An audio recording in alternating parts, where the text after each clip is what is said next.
Buenos días, queridos amigos, hermanos y oyentes de este canal. En este canal de adoración, de alabanzas a nuestro Dios, a nuestro Padre Celestial y por supuesto a nuestro Salvador, al Señor Jesucristo, y siempre inspirados por el Espíritu Santo y por la palabra de Dios con su guía. En esta ocasión, para meditar acerca de un versículo muy conocido, quizás el más importante de la Biblia, aunque algunos dirán que es otro, pero este es muy profundo y muy conocido también. Estoy hablando de San Juan, el Evangelio de San Juan 1:1. Dice así la palabra del Señor. En el principio era el Verbo, y el Verbo era con Dios, y el Verbo era Dios. Muchísimas veces hemos escuchado este pasaje de la Biblia, e inclusive pueden haber asistido ustedes a distintos mensajes, a distintas predicaciones en algunas congregaciones acerca de este versículo. Vamos a analizar este versículo detenidamente porque es muy profundo y es determinante para la vida de un cristiano, de un hijo de Dios, de un renacido, de nuestra fe. Es el fundamento del Evangelio.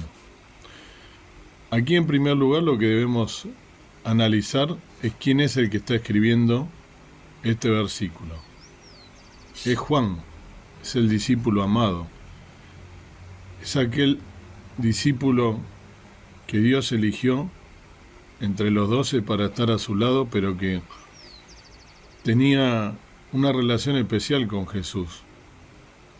Como dije recién, es el discípulo amado, entrañable, es alguien que conocía muy de cerca a Jesús, a tal punto que fue el único discípulo que estuvo cuando él fue crucificado junto con las mujeres al pie de la cruz. No se habla de otro, entonces es entrañable la relación que tuvo Juan. Y aquí, por eso tuvo el privilegio de poder escribir este pasaje, describiendo, como dije, algo tan trascendental en la vida del cristianismo, de nuestra fe, como también después tiene la revelación acerca de los últimos tiempos en la isla de Pasmo cuando fue desterrado, ¿no? Y escribe el Apocalipsis o la Revelación, lo que ha de acontecer en los últimos tiempos. Bien, dicho esto, también podemos decir que en este Evangelio, a diferencia de los demás Evangelios, Juan no comienza haciendo una cronología del Señor Jesús, sino que él describe al Señor Jesús directamente y al Padre Celestial también, y la relación con él. En principio podemos decir que en griego, la palabra principio es arché o arqué, y esta palabra no solo indica un orden cronológico, sino la fuente, un origen. Entonces, es importante saber que está hablando de algo que está hablando de la fuente, del origen de todas las cosas. En el principio, antes que todo fuera, Cristo ya era. Eso significa en el principio. Es así porque ya he explicado en este canal, analizando varias veces en su lenguaje original, tanto en el griego como en el hebreo, según si era el Nuevo o el Antiguo Testamento. En este caso es el Nuevo, por lo tanto en griego. Hay que analizar muchas veces las palabras en el idioma original porque tienen otra acepción.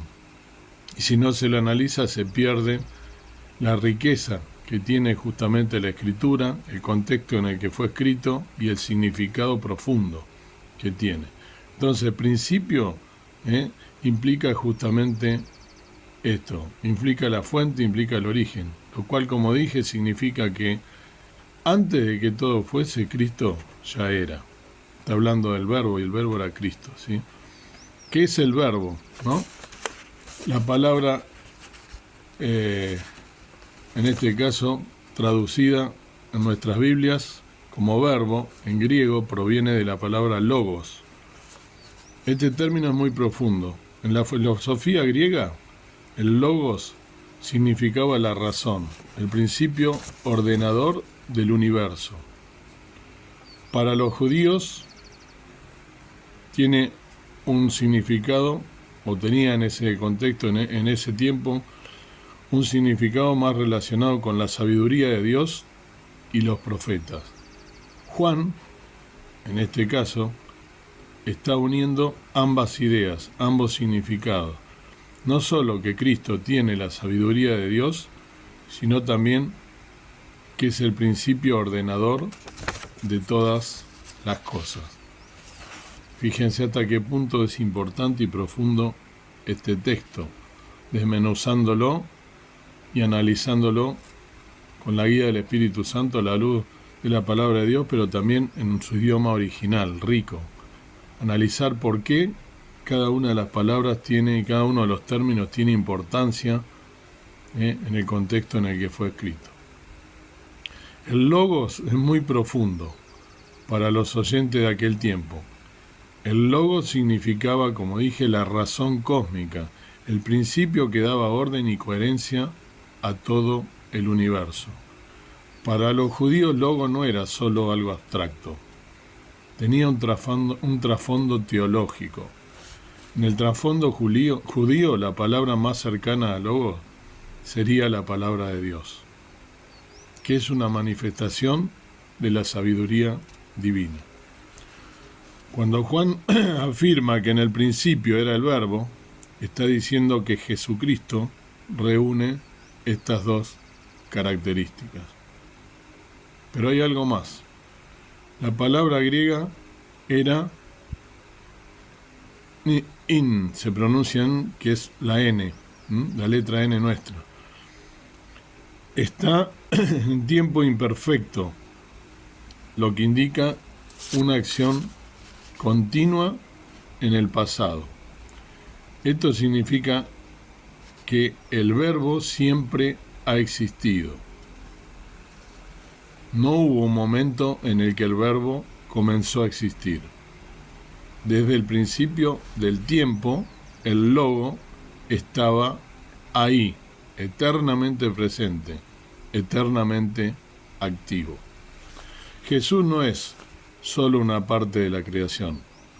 Jesús es anterior a toda creación.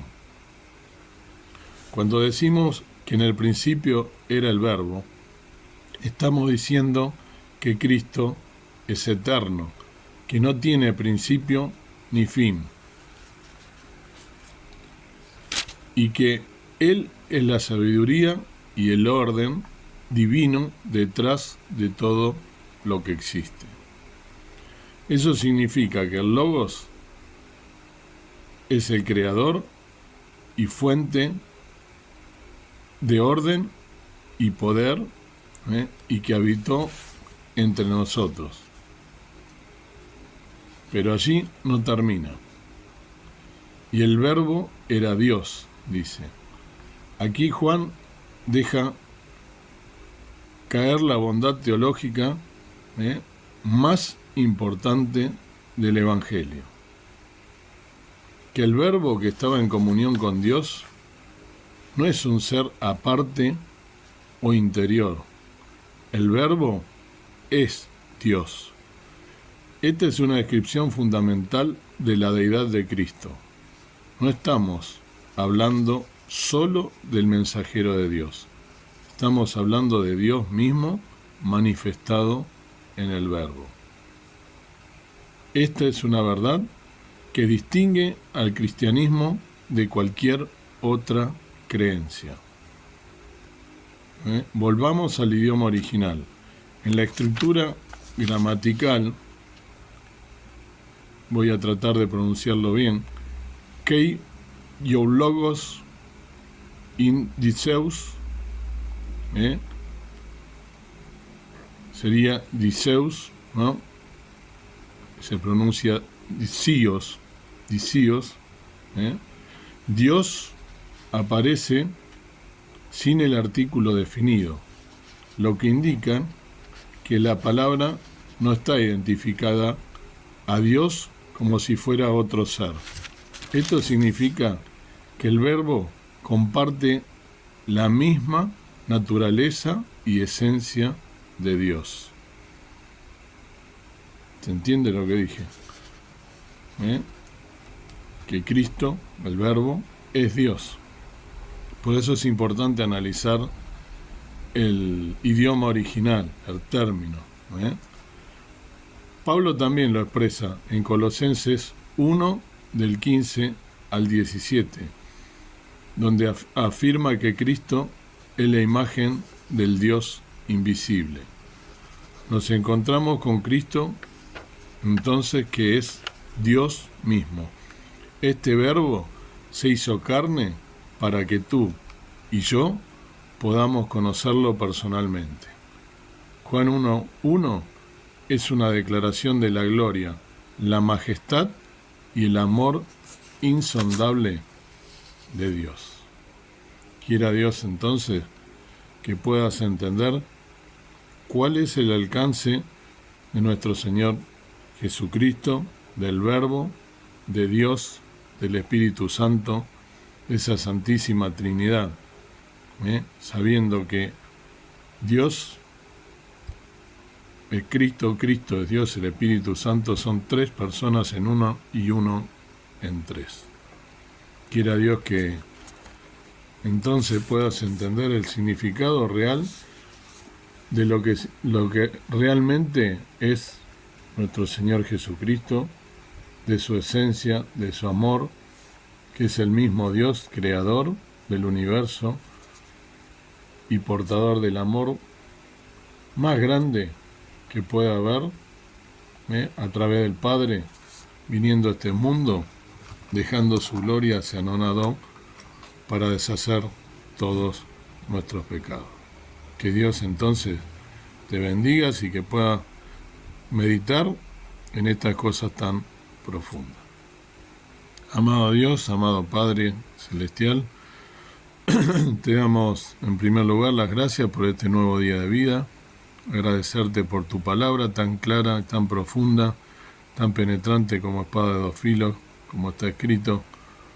Gracias por Juan, gracias por este discípulo amado, que nos deja plasmado a través de la palabra de Dios, quien era nuestro Salvador, el carácter de nuestro Señor Jesucristo, la esencia misma.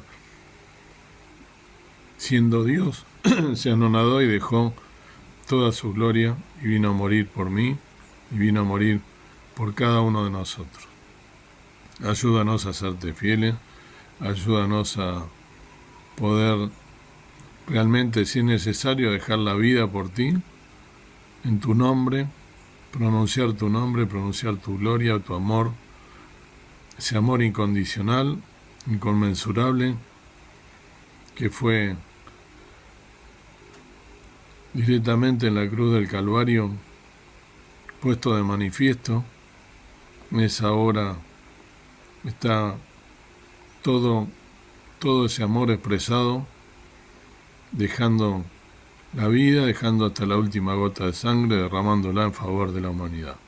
Gracias por el verbo, gracias porque tenemos la fe, la confianza y sabemos seguramente a la luz de la palabra, con la guía del Espíritu Santo, que el verbo era desde el principio de los tiempos, no tiene principio ni fin, que es eterno, que es el Dios mismo creador, el Dios mismo humanado, que vino, se hizo hombre por amor a mí y a toda la humanidad, para darnos su vida, para limpiarnos de nuestros pecados, para darnos redención, vida eterna y vida en abundancia. Ayúdanos a estar a la altura de ser hijos obedientes, de estar velando, orando en todo tiempo y contándole al mundo cuán grandes cosas ha hecho por cada uno de nosotros. Gracias te doy por todas las cosas que nos das sin merecerlo, por tu misericordia que se renueva cada mañana.